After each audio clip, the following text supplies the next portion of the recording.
आप लोग कल ये सुन रहे थे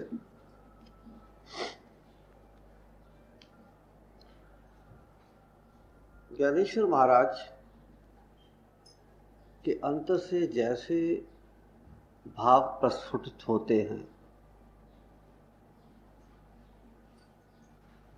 जिस प्रकार से तुलसीदास जी को अपने अंतर में रामायण घटित होती हुई अनुभव हो रही थी और जैसे जैसे उनको अनुभव होते जा रहे थे वैसा वैसा वो लिखते जा रहे थे। इसी प्रकार गीता ज्ञान भी ज्ञानेश्वर महाराज के अंदर ही प्रकट हो रहा है।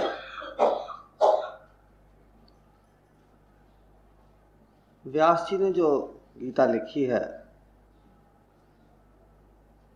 उसके अतिरिक्त बहुत सारी बातें, बहुत सारी घटनाएं जो कि ज्ञानेश्वर महाराज को अपने अंतर में घटित होती हुई मालूम पड़ती थी, उन सब का उल्लेख उन्होंने ज्ञानेश्वरी में कर दिया है।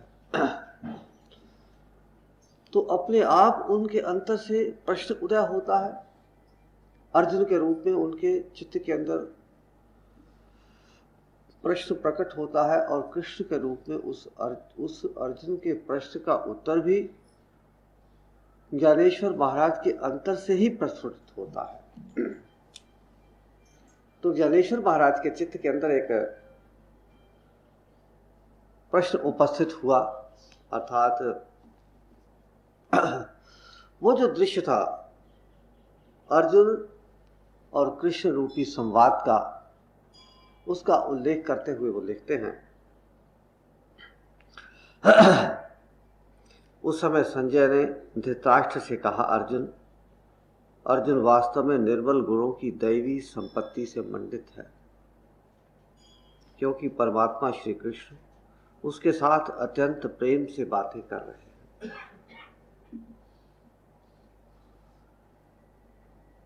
श्री कृष्ण ने जो गहन तत्व कभी स्वयं अपने पिता वसुदेव, माता देवकी और भाई बलराम को भी नहीं बतलाया, वही आज उन्होंने अर्जुन को बतलाया। यद्यपि देवी लक्ष्मी उनकी इतनी समीपी हैं, पर उन्हें भी वे प्रेम सुख नहीं प्राप्त होता। वही श्री कृष्ण के प्रेम का सच्चा तत्व आज अर्जुन को प्राप्त हुआ। ज्ञानेश्वर महाराज कहते हैं, श्री कृष्ण के तत्व का प्रेम सुख, श्री कृष्ण के तत्व का प्रेम सुख, इस शब्दों के ऊपर थोड़ा सा आप विचार करिए। श्री कृष्ण के तत्व का प्रेम सुख, इसका अर्थ यह है कि एक तो श्री कृष्ण का स्वरूप है, उनके हाथ हैं, पांव हैं, मुख है, जिसको हम शरीर कहते हैं, उनकी आकृति है। उनकी आकृति का प्रेम और आकृति के तत्व का प्रेम, इन दोनों में बड़ा भारी अंतर है। आकृति केवल छाया होती है, आकृति केवल प्रतिबिंब होती है, आकृति केवल चित्रित होने वाला चित्र मात्र होता है। वास्तव में जो तत्व होता है वो आकृति से बहुत भिन्न होता है, आकृति का वास्तविक आधार होता है। तो भगवान के जब स्वरूप का हमको दर्शन होता है, भगवान के स्वरूप के साथ हमको प्रेम हो जाता है, तो वो प्रेम सुख सच्चा प्रेम सुख नहीं होता। सच्चा प्रेम सुख तो तभी होता है जब भगवान अपने स्वरूप के अंदर छुपा हुआ जो रहस्य है, तत्व है, जिस तत्व को भगवान गुप्त रखे हुए हैं अपने अंतर में, जिनके आधार के ऊपर भगवान प्रकट होते हैं, प्रतिबिंबित होते हैं, चित्रित होते हैं, उस तत्व का सुख जब वो देते हैं, उस तत्व का ज्ञान देते हैं, उस तत्व का आनंद भक्त को प्राप्त होता है, तो वो तत्व भगवान के तत्व का सच्चा सुख उसको प्राप्त होता है। अब यहाँ पर अर्जुन को देखिए, भगवान कृष्ण ने कैसा किया कि भगवान कृष्ण ने अपने स्वरूप का प्रेम तो दिया ही, अपने स्वरूप का ज्ञान भी दिया। भगवान अर्जुन के सामने खड़े थे, तो भगवान को पहले तो अर्जुन ने ये समझा कि ये मेरे साला है। पहले तो अर्जुन के मन के अंदर यही विचार था कि ये मेरे संबंधी हैं, साले हैं मेरे। फिर धीरे धीरे करके अर्जुन को ऐसी समझ आती चली गई, या हृदय के अंदर ऐसा भाव उत्पन्न होता चला गया कि ये कोई शरीर नहीं है, ये तो भगवान है। किंतु उस समय भी अर्जुन जो भगवान को देख रहा था तो एक स्वरूप के स्वरूप में देख रहा था, एक रूप के स्वरूप में देख रहा था, एक आकृति के रूप में देख रहा था। जब आगे 11वें अध्याय के अंदर भगवान जाते हैं और 11वें अध्याय में जाकर के भगवान उसको अपना विराट स्वरूप दिखा देते। विराट स्वरूप का अर्थ यह है कि ये जगत का जो आधारभूत तत्व है, चैतन्य है, जिस आधार के ऊपर या जिस तत्व के ऊपर ये जगत प्रतिबिंबित होता है, प्रकट होता है, प्रकाशित होता है, उस तत्व का भगवान ने उनको दर्शन करवा दिया। इसको कहते हैं तत्वतः दर्शन, स्वरूपतः दर्शन और तत्वतः दर्शन। सामान्यतः जगत के अंदर जो मनुष्य भक्ति के मार्ग पर चलते हैं वो भगवान के स्वरूपतः दर्शन के अंदर ही उलझे रहते हैं। भगवान के स्वरूपतः दर्शन को ही सब कुछ समझते हैं और भगवान के स्वरूपतः दर्शन को भी अपनी इच्छा के अनुसार प्राप्त करने का प्रयत्न करते हैं। जैसे एक दोहा है कि तुलसीदास जी वहां गए मंदिर के अंदर, तो भगवान कृष्ण की प्रतिमा थी, तो उन्होंने कहा कि भाई ठीक है, भगवान कृष्ण के रूप में भगवान हैं, ये तो ठीक है, किंतु मेरे इष्ट जो हैं वो तो कृष्ण हैं। आप धनुष बाण अपने हाथ में लें और राम रूप के सामने, राम रूप में मेरे सामने उपस्थित हों, तभी मेरे हृदय को संतोष होगा। तो ऐसी किंवदंती है कि उस मूर्ति ने धनुष बाण धारण कर लिया। कहने का भाव ये है कि ये जो हृदय के भाव हैं, ये जो हृदय के विचार हैं, ये भगवान को अपने हृदय के भावना के अनुरूप हम भगवान के दर्शन करना चाहते हैं। तो एक तो भगवान जैसे हैं वैसे स्वयं अपने आप हमारे सामने आए। दूसरे ये है कि जैसा हमारे चित्त के अंदर भावना है, जैसा हमारे चित्त के अंदर हृदय के अंदर विचार हैं, वैसे भगवान हमारे सामने आए। और तीसरी बात यह है कि ये जो स्वरूप है, इन स्वरूप से हट करके और भगवान का जो तत्व है उस तत्व के हमको दर्शन हो। तो अर्जुन को भगवान कृष्ण ने अपने स्वरूप के भी दर्शन करवाए और फिर अपने तत्व के भी दर्शन करवाए। कृष्ण की और अर्जुन की जो आपस का जो प्रेम की जो गठान पड़ी, उसकी विशेषता यह है कि भगवान कृष्ण ने अर्जुन को दोनों प्रकार के दर्शन करवा दिए, अपने स्वरूप के भी दर्शन करवाए और अपने तत्व के भी दर्शन करवाए। भगवान अपने स्वरूप के अंदर तो उसके सामने स्वयं प्रकट थे ही, उपस्थित थे। अर्जुन देख रहा था कि भगवान है मेरे सामने। उसके चित्त के अंदर एक मनुष्य की जो कल्पना थी वो समाप्त हो चुकी थी। उसको ये पता लग गया था कि ये कृष्ण कोई साधारण व्यक्ति नहीं है, ये कृष्ण तो साक्षात भगवान का एक स्वरूप है, भगवान का अवतार है। ऐसा अर्जुन को स्पष्ट हो गया था। किंतु जब 10वें अध्याय के अंदर भगवान पहुंचते हैं तो फिर 10वें अध्याय के अंदर भगवान अर्जुन को और गहरा ले जाते हैं और वो ये कहते हैं कि अमुक वस्तु में मैं ये हूँ, अमुक वस्तु में मैं ये हूँ, अमुक वस्तु में मैं ये हूँ। यहाँ तक कि भगवान ने ये कह दिया कि जप जो है, यज्ञा नाम जपोस्मि, ये जो यज्ञ है उसके अंदर जप यज्ञ मैं हूँ। अर्थात अपने तत्व के सूक्ष्म दर्शन की ओर आगे बढ़ते चले जा रहे हैं, अपने तत्व के सूक्ष्म स्वरूप की ओर अर्जुन को ले जा रहे हैं। और 11वें अध्याय के अंदर भगवान ने वो अपना जो सूक्ष्म तत्व का जो दर्शन था, अपने तत्व को प्रकट कर दिया अर्जुन के सामने और उन्होंने ये बता दिया कि ये जो कृष्ण है, जिस कृष्ण को तुम देख रहे हो, ये कृष्ण का तात्विक स्वरूप नहीं है, ये तो स्वरूपतः तत्व है, स्वरूपतः दर्शन है। किंतु तत्वतः दर्शन इससे बहुत भिन्न है।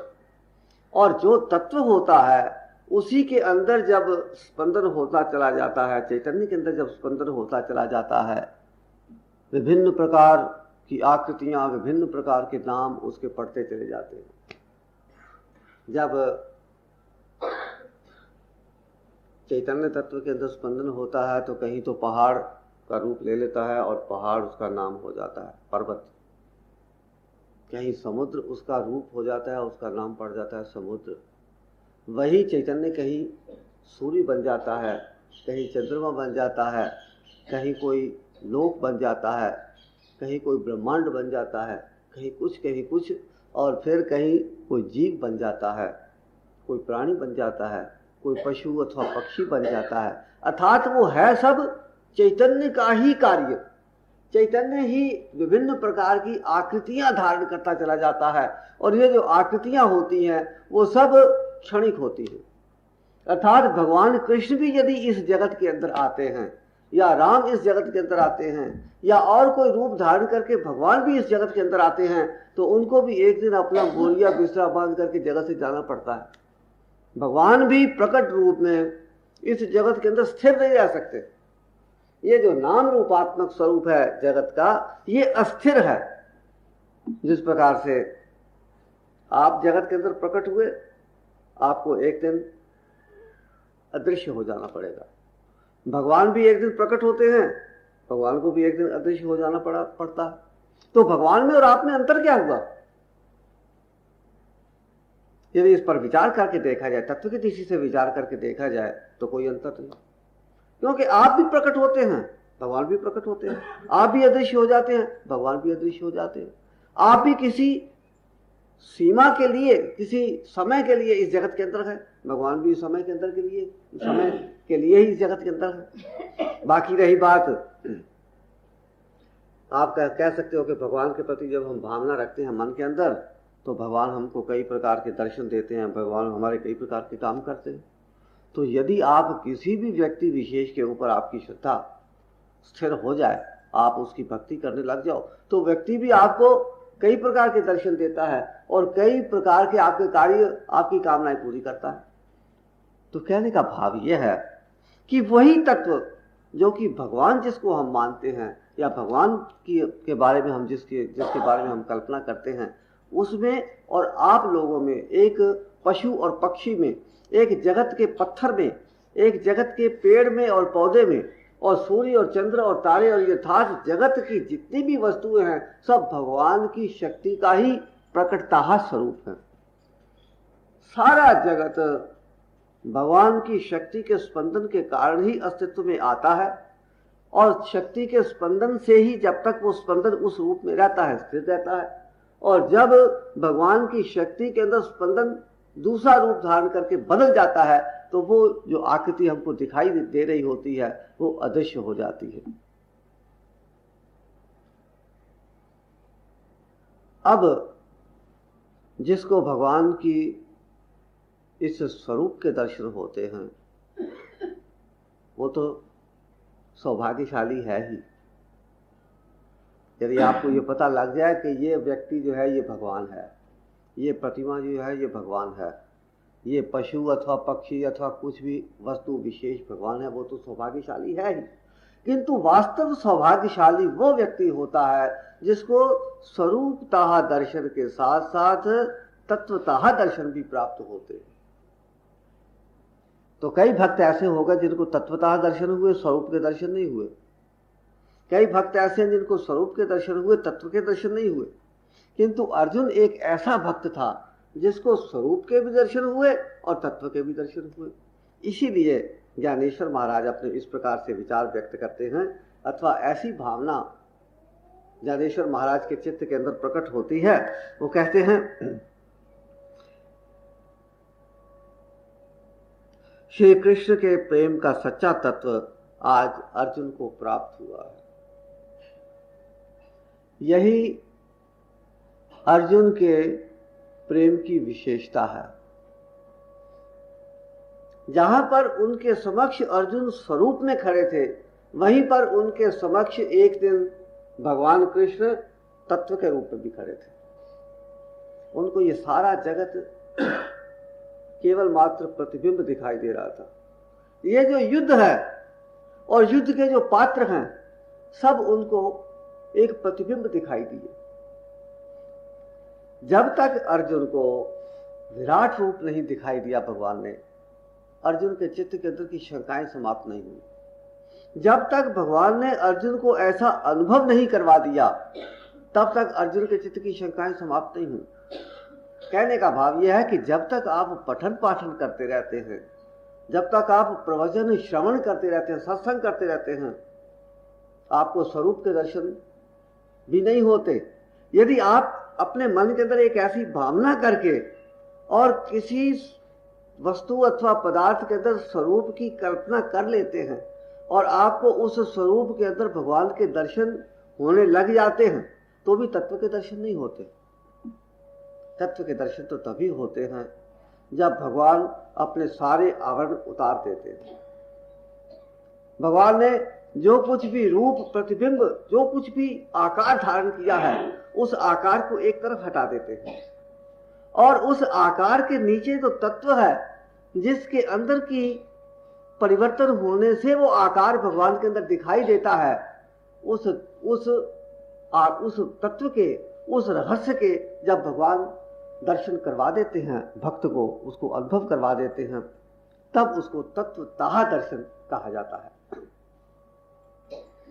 तो यहां पर कहते हैं कि श्री कृष्ण के प्रेम का सच्चा तत्व आज अर्जुन को प्राप्त हुआ है।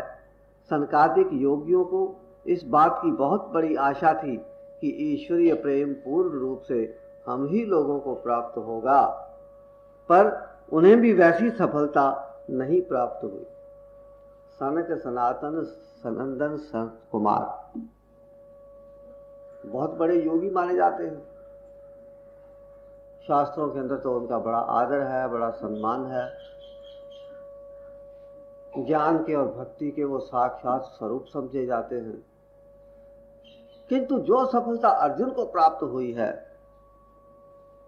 वो सफलता सनकादि ऋषियों को भी प्राप्त नहीं हुई, क्योंकि अर्जुन को तो दोनों प्रकार से, अर्थात स्वरूपतः दर्शन भी और तत्वतः दर्शन भी। और फिर भगवान ने स्वयं उपस्थित होकर के अर्जुन को गीता का उपदेश कहा। कितनी बड़ी सफलता है अर्जुन की भगवान के प्रेम के क्षेत्र के अंदर। अर्जुन के प्रति इन जगन नायक का प्रेम केवल तुलना रहित है, उसकी और कोई तुलना नहीं। देखिए, ये तो इसका अर्थ ये नहीं है कि अर्जुन के प्रेम के साथ तुलना हो ही नहीं सकती, किंतु जब हमारे चित्त के अंदर एक विषय उपस्थित होता है, हम किसी विषय के ऊपर अपने पाठकों का, अपने श्रोताओं का ध्यान आकर्षित करना चाहते हैं, उनके उस विषय के प्रति साधकों, भक्तों और श्रोताओं के मन के अंदर प्रेम और विश्वास और श्रद्धा पैदा करना चाहते हैं, तो उस विषय को उठा करके हम ऊपर लाते हैं और बाकी विषयों को थोड़ा नीचे दबा देते हैं। ज्ञानेश्वर महाराज के चित्त के अंदर भी ऐसी ही भावना उत्पन्न हो रही है कि इस समय ज्ञानेश्वर महाराज के सामने केवल मात्र अर्जुन और भगवान कृष्ण यही पात्र है। बाकी सब पात्र उन्होंने हटा करके, सारा जगत अपने समक्ष से उन्होंने विलीन करके अपने हृदय के अंदर केवल मात्र अर्जुन और कृष्ण को ही देख रहे हैं। तो ज्ञानेश्वर महाराज की ऐसी स्थिति है कि उनको और कुछ दिखाई ही नहीं दे रहा।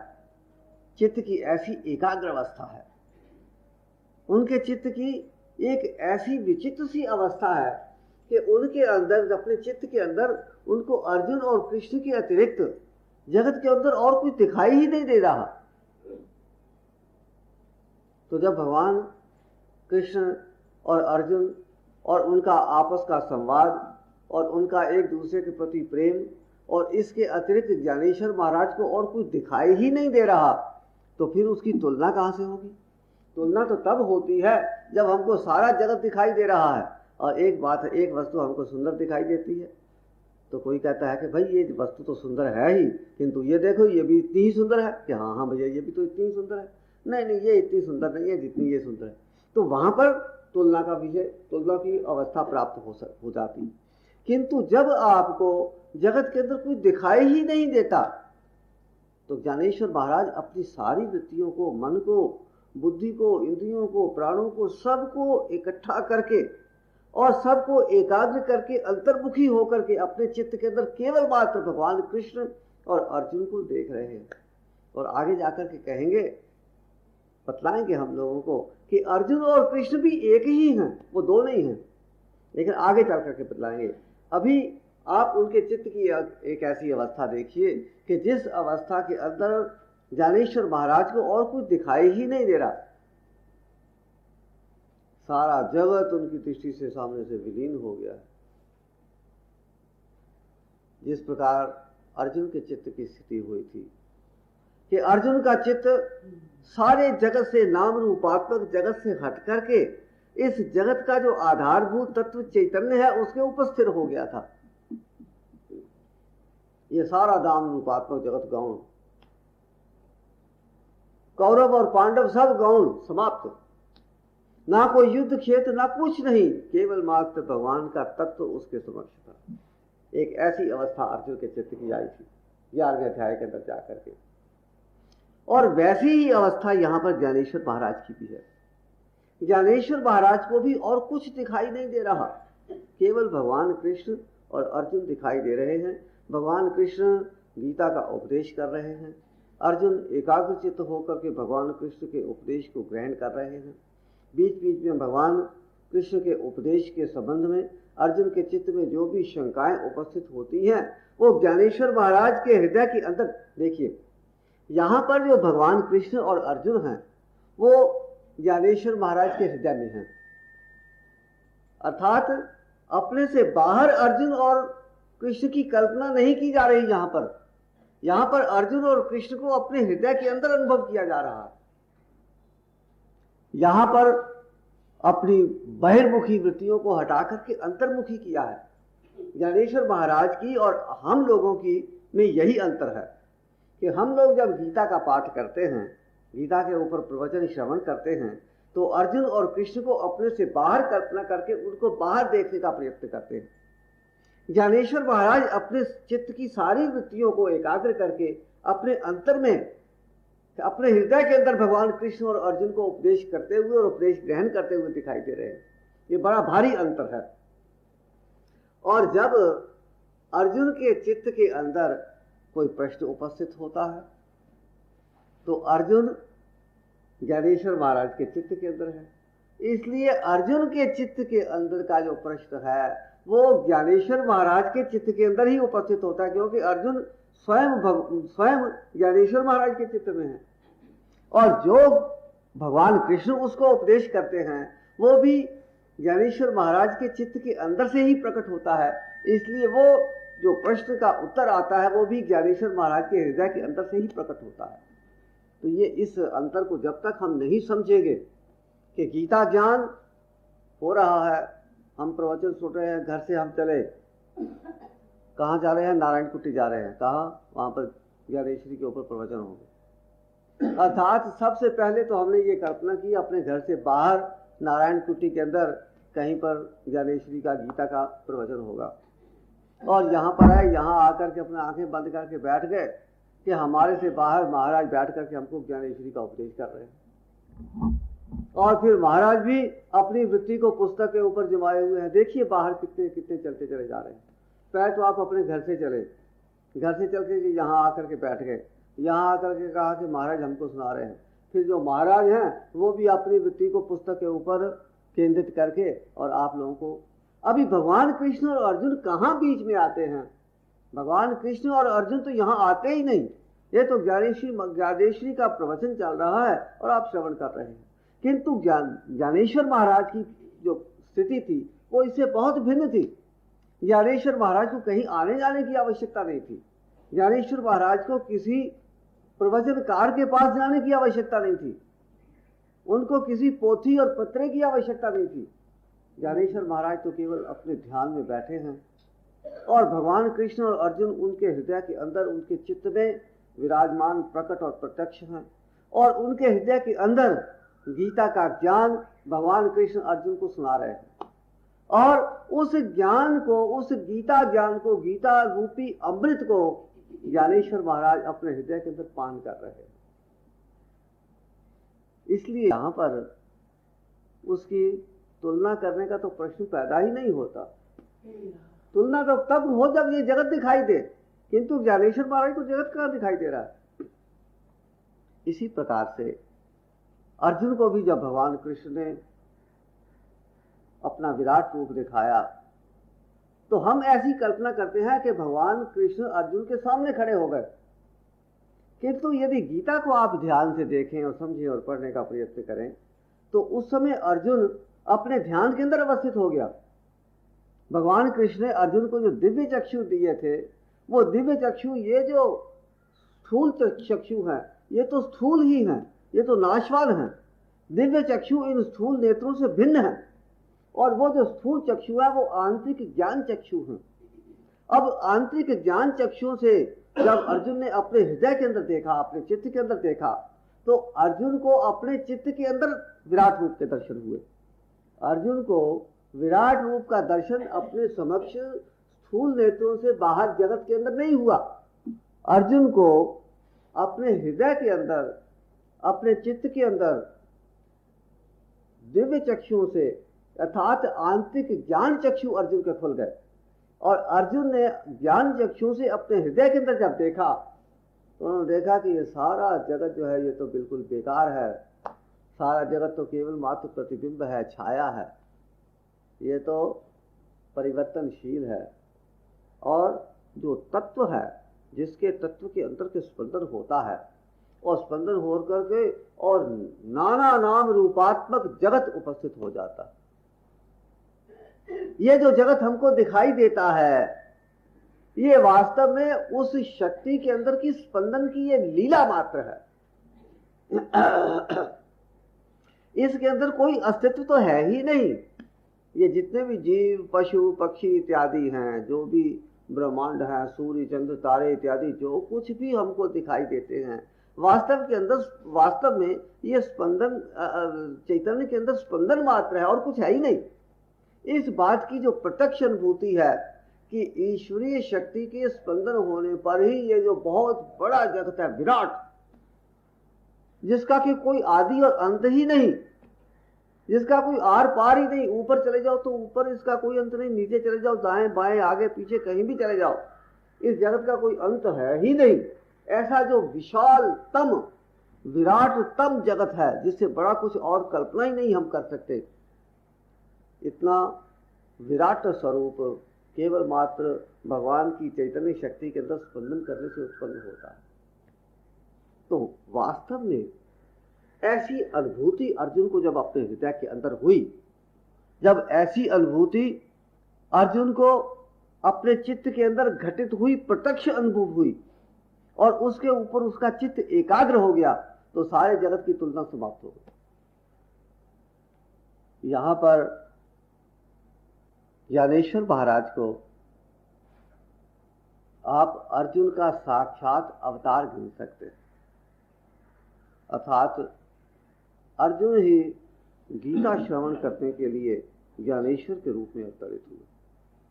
जिस प्रकार से अर्जुन ने भगवान कृष्ण से गीता सुनी, यहां पर ज्ञानेश्वर भी गीता भगवान श्री कृष्ण के मुख से सुन रहे हैं। अर्थात ये सारी जो गीता है, ये सारी गीता ज्ञानेश्वर महाराज के हृदय के अंदर से प्रस्फुटित हो रही है, हृदय के अंदर प्रकट हो रही है। कृष्ण ज्ञानेश्वर महाराज के हृदय के अंदर स्पष्टतः उनको उनके दर्शन हो रहे हैं। कैसे? स्वरूप के भी और तत्व के भी। तो इसी बात को ज्ञानेश्वर महाराज अपनी भावना के अंदर, अपने चित्त की एकाग्र अवस्था के अंदर, अपनी उच्चतम आध्यात्मिक भूमिका में स्थित होकर के और अर्जुन के भाग्य की सराहना कर रहे हैं। वही श्री कृष्ण के प्रेम का सच्चा तत्व आज अर्जुन को प्राप्त हुआ है। सनकादिक योगियों को इस बात की बहुत बड़ी आशा थी कि ईश्वरीय प्रेम पूर्ण रूप से हम ही लोगों को प्राप्त होगा। जो पुण्याई शब्द है, इसके ऊपर थोड़ा सा विचार करेंगे।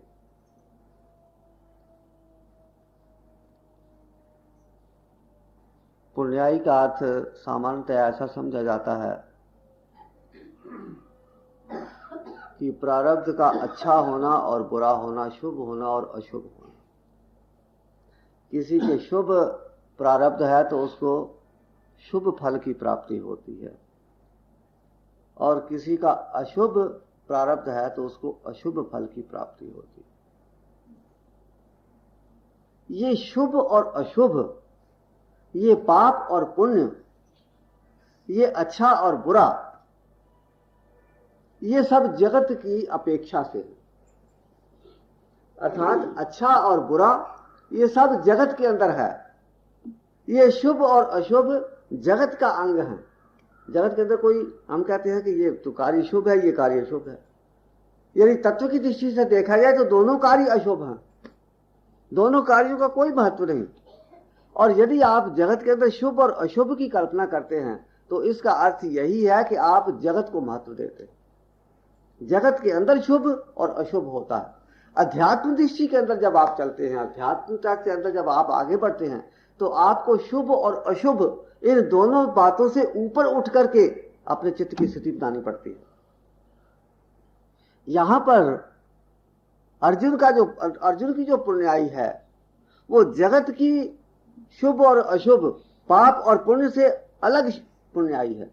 अर्थात अर्जुन के चित्त की स्थिति का ऐसा वर्णन ज्ञानेश्वर महाराज करते हैं कि उनके चित्त की देखो कैसी अवस्था है, उनके चित्त के अंदर कैसे भाव हैं, उनके चित्त के अंदर भगवान के प्रति कैसा प्रेम है कि वो जो भगवान इस नाम रूपात्मक जगत के रूप में अवतरित हो रहा था, जो भगवान इस नाम रूपात्मक जगत के रूप में दिखाई दे रहा था और इस जगत के अंदर जो पाप और पुण्य की कल्पना कर रहे थे, उस पाप और पुण्य की कल्पना से ऊपर उठ करके जगत को अपने समक्ष विलीन करके और फिर उसके चित्त के अंदर जो पुण्य पैदा होता है, उसके चित्त के अंदर जो पुण्याई आती है, उसके चित्त के अंदर जो शुभ और कल्याणकारी अवस्था अर्जुन की उत्पन्न हुई है, उसकी ओर ज्ञानेश्वर महाराज का संकेत है।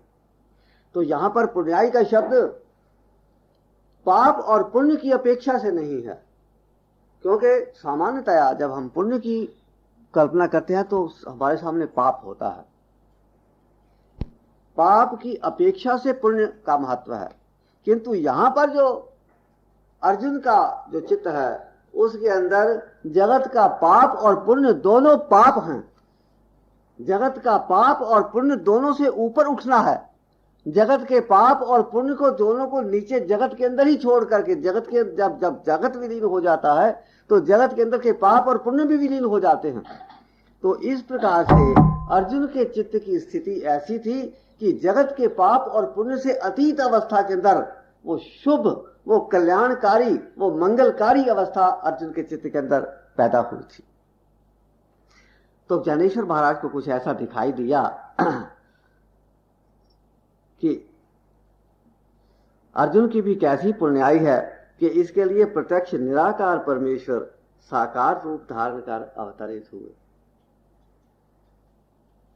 भगवान का जो वास्तविक स्वरूप है वो तो निराकार का ही है। तो निराकार भगवान जब साकार रूप धारण करके और इस जगत के रूप में, जगत के अंदर आकृति के रूप में किसी भक्त को दिखाई देते हैं तो वहां से उसकी चित्त की सात्विक अवस्था, उसके चित्त की एक पुण्याई की अवस्था, उसके चित्त की कल्याणकारी अवस्था का श्री गणेश हो जाता है। जो भक्त होता है, भक्त के चित्त की शुभ अवस्था, कल्याणकारी अवस्था, मंगलकारी अवस्था का श्री गणेश हो जाता है। भगवान के स्वरूपतः दर्शन से अर्जुन या भक्त के चित्त की वो शुभ अवस्था, वो शुद्ध अवस्था आरंभ होती है। कहने का भाव यह है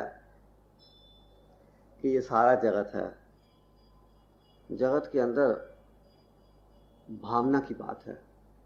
जब तक जगत है तब तक भाव का महत्व है।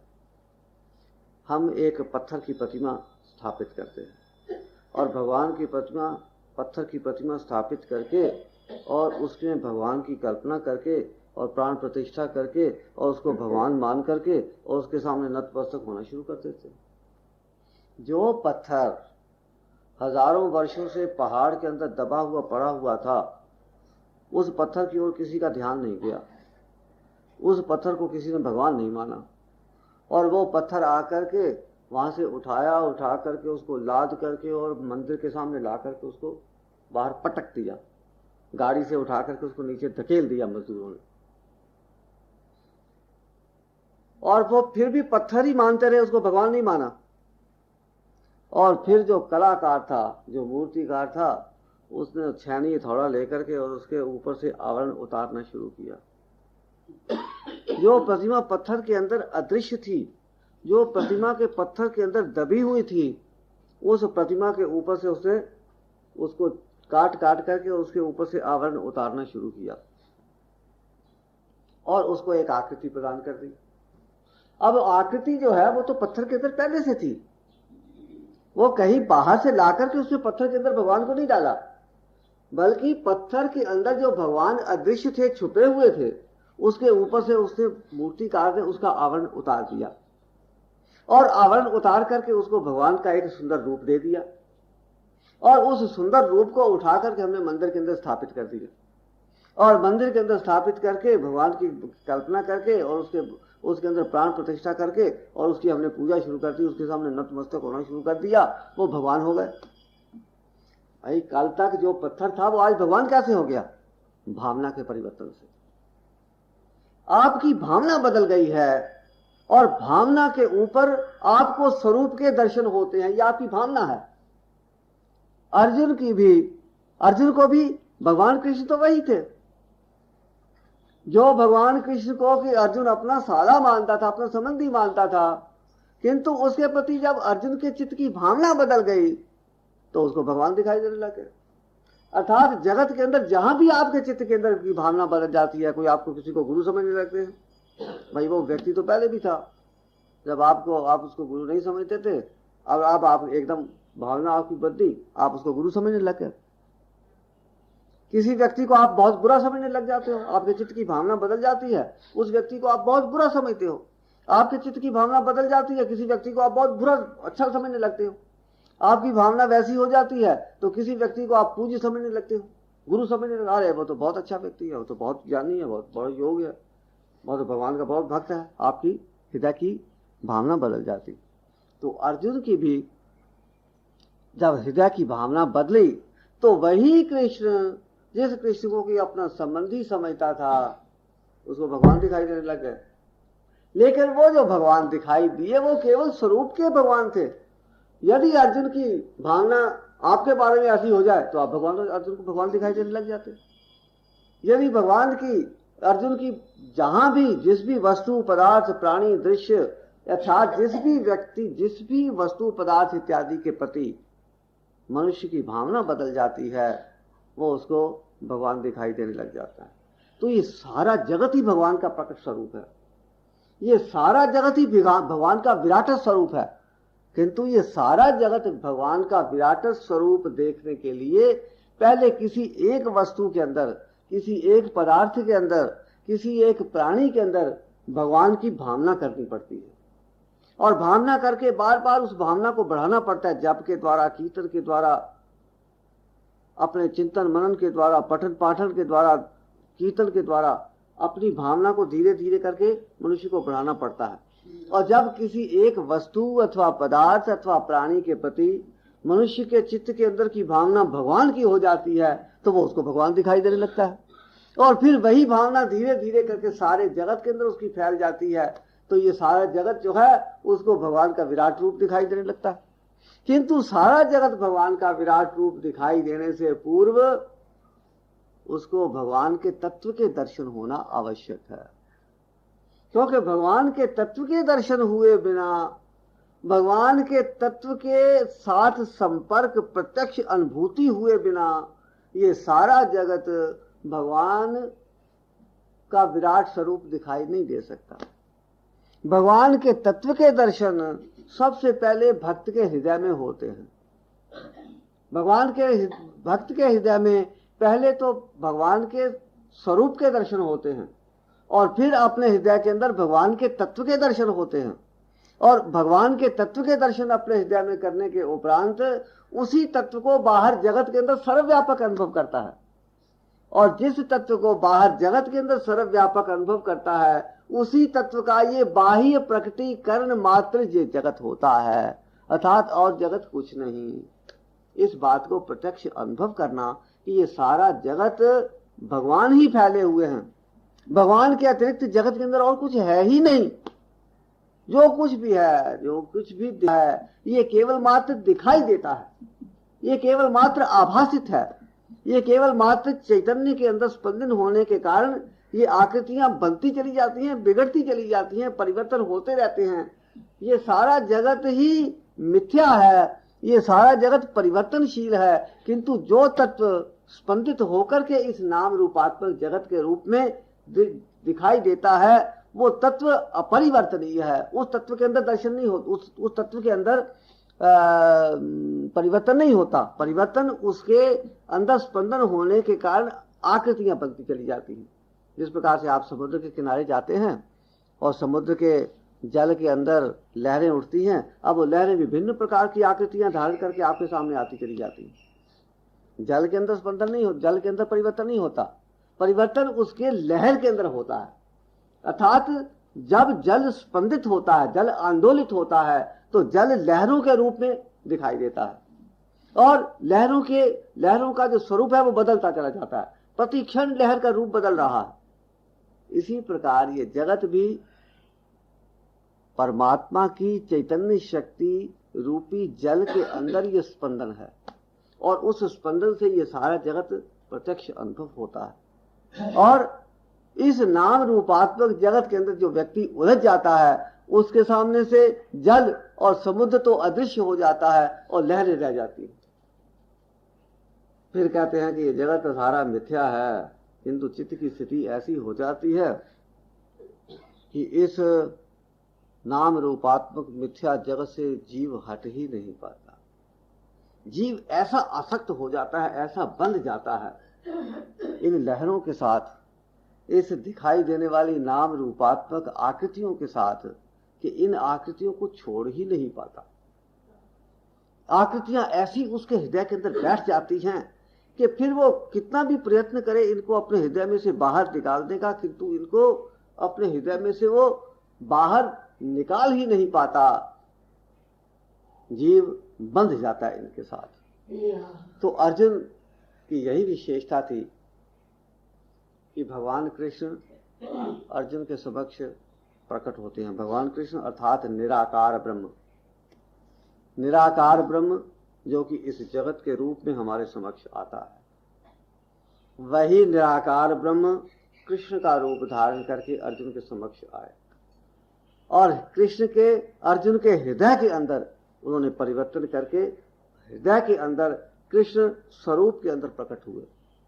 और फिर जो कृष्ण स्वरूपतः अर्जुन को अपने दर्शन देते हैं, वही अपने तत्व का भी अर्थात निराकार स्वरूप का भी, अव्यक्त और निराकार और जो वास्तविक स्वरूप है, जो वास्तविक तत्व है, उसका भी अर्जुन को अनुभव करवाते थे।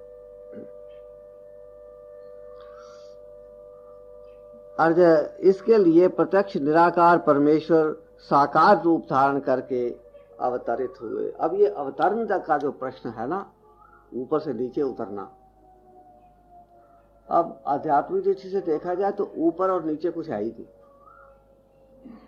हम अवतरित होने की कल्पना ये करते हैं कि आकाश में से कुछ ऊपर नीचे आया। अब आप देखिए कि यहां से हमको आकाश दिखाई दे रहा है, अब हम यहां से अमेरिका चले गए तो इधर हमको आकाश दिखाई देने लग गया, क्योंकि जगत तो ऐसा है, इधर भारत है, इधर अमेरिका है। यहाँ भारत के अंदर हमको ये ऊपर दिखाई दे रहा है, अमेरिका चले गए तो ये इधर ऊपर दिखाई देने लग गया।